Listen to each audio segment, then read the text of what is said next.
Hi, my name is George K. and this is my father Niels. Hi. Welcome back to another episode of Father and Sonthesizer, episode number 18 by now. Wow. It's been quite a few episodes, hasn't it? Yeah. And today we've got a new light, as you might be able to see. Last week we showed you the algorithm drum machine, drum sound generator, I'd say. And as most of you know, any good drum machine will need a good sequencer. So this is what we've wanted to build for you this episode.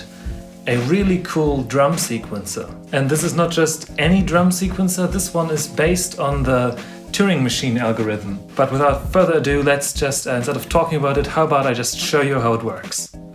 Right, so we're back in the studio. As you can see, new lighting here as well. And I've rearranged the rack a little. Let's have a look at this sequencer right here, the drum fountain. Okay, as you can see, you've got 3 knobs. These function exactly the same as the mode knob does on a Turing machine or a melody fountain. And basically it generates random triggers on the drum fountain here. No CV or note data because this is a purely meant for drum sounds, purely percussive synth.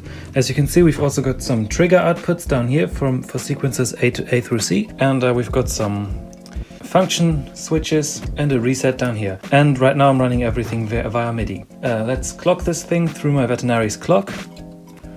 As you can see on the LED, we've got a clock signal. Now I've stopped the clock. So let's first choose a note. Let's choose the kick drum for the red sequencer. Doing that we hold F3 and turn the knob. So you can see the LEDs on the sides light up and you can select a number. Number 1 is kick drum. I've got a table where it says which note is which. That's gonna be on the website as well. Now let's lay down a simple sequence for this.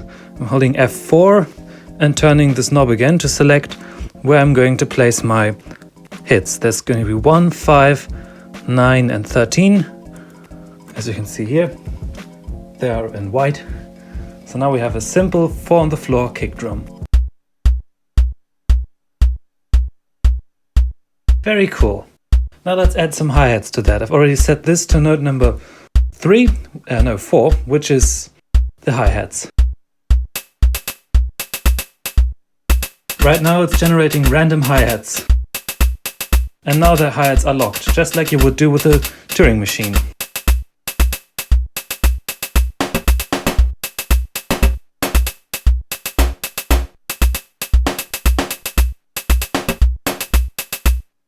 Okay, now we have a sequence going. Now let's say I want to mute, for example, the snare. I'm going to play the sequence, obviously. I'm going to hold the reset and press 2 because it's the second sequencer. Now it's muted and it doesn't show anymore. But if I unmute it again, there we go, it's back. Now I want to delete this snare pattern.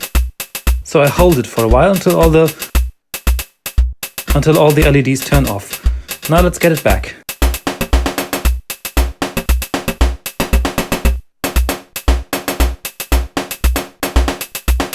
That's cool, but how about a different instrument for the snare? Again, F3, turn the knob.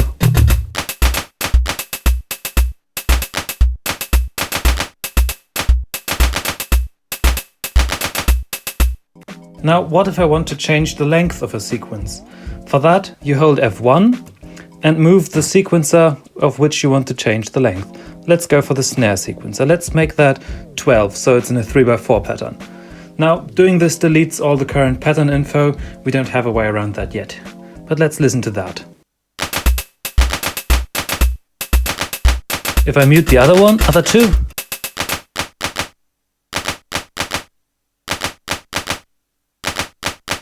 you see it stops after 12.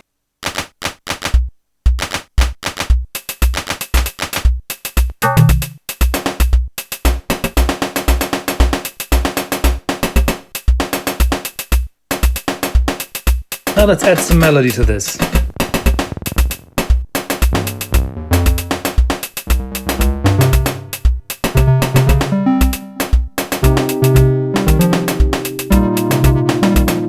That's the wavetable synth.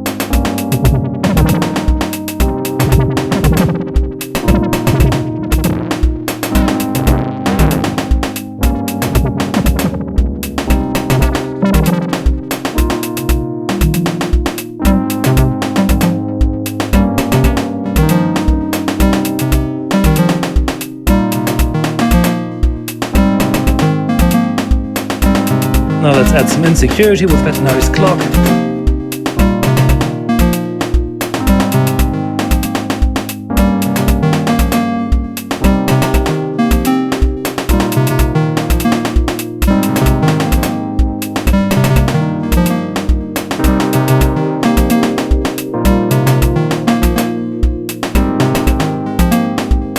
And there we go. Now I've got a little loop going.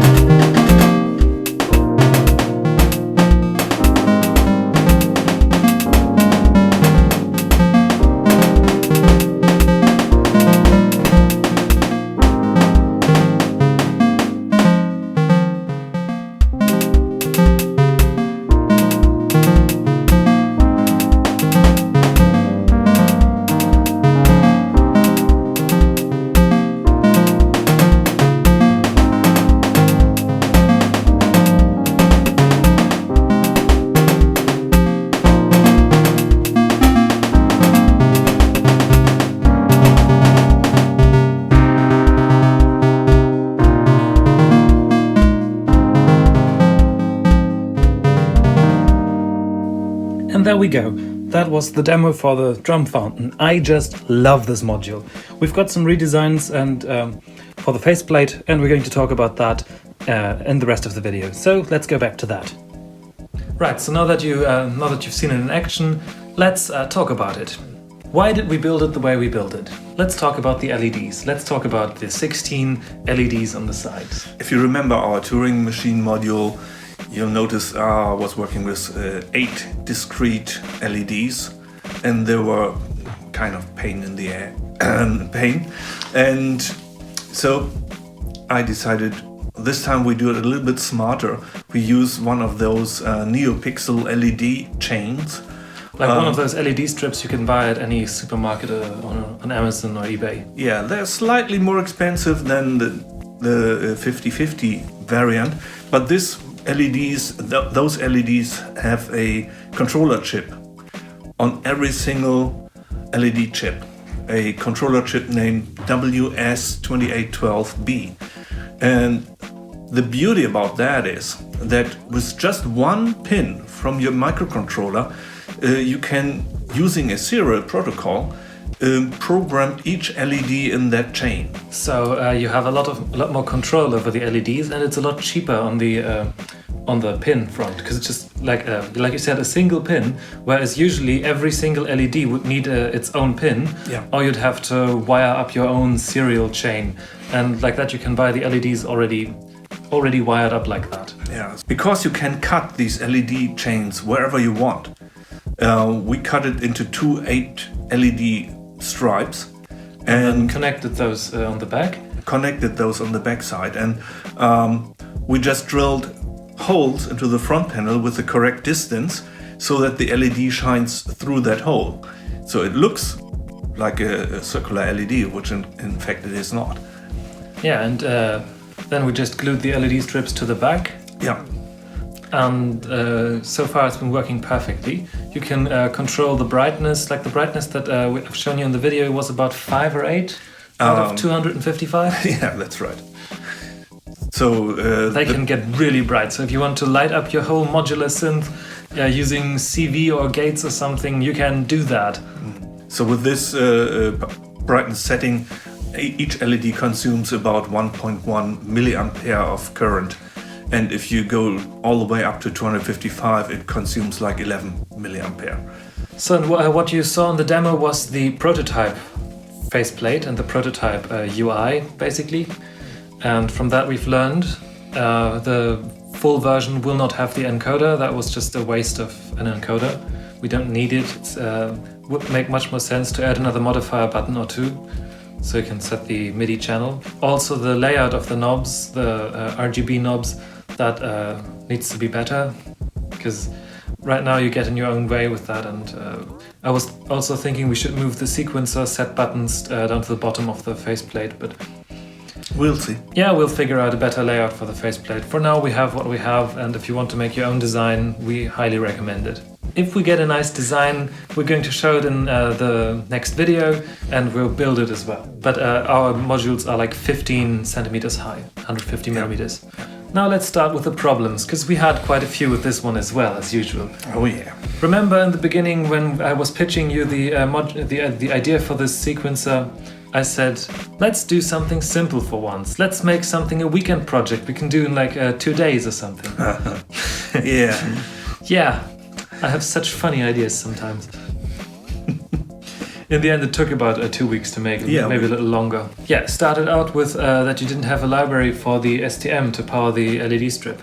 Yeah, there are plenty of libraries available also for the STM-Duino, but those are the NeoPixel libraries, and actually I could not get them to compile. There was something wrong in my environment and no way. So after a little bit more research, I found a library written by Roger Clark, and that library worked like a charm right from the beginning. Plus it has the benefit that it uses a DMA controller to output the serial data, so it's very quick. We'll put a link to that library in the description if you remember to send it to me. Then we had the EEPROM. So why did we need an EEPROM? Basically just to save the user settings like the MIDI channel and the assigned nodes for each sequencer channel. Lengths of the sequence. Yeah, things like that. So what were the problems with the EEPROM? Yeah, for some reason it didn't talk to me. I was using the same library as for the algorithm, everything the same. Still, no, didn't work. So finally I got frustrated with that. I cut the wire and connected with 2 wires an external EEPROM, and then it worked like a charm. Yeah, so now it's just I've got an EEPROM dangling in my modular case. It's a prototype. It's a prototype, that's how prototypes work. I think the problem was because it's an SMD chip, soldering there is really difficult, so I probably did something wrong with the soldering. Right, here's a note from editing George. From now you're going to notice that the lens of the camera gets a bit fogged up. I don't know why that's happening or what happened there. Maybe because I left the camera in the car overnight. I'm sorry about that. But I did have a second camera running, and I'm gonna switch to that when the fog gets too bad. I'm sorry about that. It's very unprofessional, but it's going to be better next time, I hope. Sorry. Then we've got the MIDI I/O problem. First, it didn't read any MIDI clock coming from either my BeatStep or Veterinary's clock, or Logic Pro. Yep, and worse, sometimes the whole program just froze and the STM didn't do anything at all. Yeah, that was a bug in the way I read the MIDI signal, the MIDI messages, because for the sequencer we have to detect the MIDI clock signal, and the software I was using was not prepared to do that. So I had to tackle that problem, and actually now it works fine. But then we got our clock signals, the sequencer started to light up, and everything was, it was a wow moment, right? Yeah. When it started to do its shiny thing. Very nice. Yeah, I got Christmas lights going on my on the module. Yeah. And then we connected it to the algorithm. No sound. Nothing. Nothing. What? I thought maybe the MIDI channel was wrong. Nothing. Connected it to my MacBook to see the MIDI input. Nothing. Nothing. So what was the problem?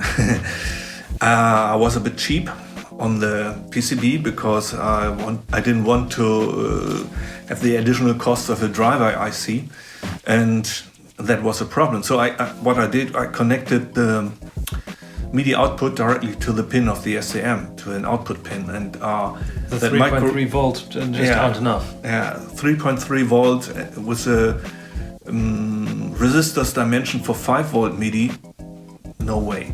So what I did is another external unit, a little socket with a 16-pin driver IC on there, and then we had our MIDI signal. Yeah, and then we had yet another problem. And then we connected it up to my computer at first, because we were still working on the algorithm. loaded up Logic, loaded up a sequencer, and loaded up a drum machine in Logic, and pressed go. Everything worked. Perfect. We got sound, we got kick, drum, snares, and we're really happy. Then a few hours later we put in the algorithm, and all of a sudden the sounds were just terrible. And the problem was that it triggered a note on the algorithm, and then 30 milliseconds later the note completely cut off. So all you heard was the attack of the drum and nothing of the resonance and the shell and nothing, just short, dumb attacks. It sounded terrible. So what was the problem there? Yeah, we were puzzled because different sources fed the algorithm with the exactly same MIDI signal. Yeah. But the behavior was completely different. I found that the sequencer sends a MIDI note on and 30 milliseconds later a note off. The algorithm was programmed to not listen to note off signals. Because you don't need any note off signals on a drum. Exactly. So we couldn't understand what's going on here. When finally this weekend I found that I sent a note on signal, fine, and 30 milliseconds later a note on with velocity 0, which in the MIDI standard is a note off. But since I was listening to note on and not made an exception for velocity 0, it just cut off. And that explains the horrible sounds. I posted it on the Instagram a few days ago, where you could see the sequencer running the algorithm, and it sounded absolutely awful. But that's history now. That's history. Now everything's working as intended. Yeah. So thank you very much for watching. We hope to see you again next time. Please check out my Instagram to see more of our content. Check out the website if you want to build any of our modules. Send me a message on the website or on Instagram. We're happy to help with anything we can. And remember, stay curious.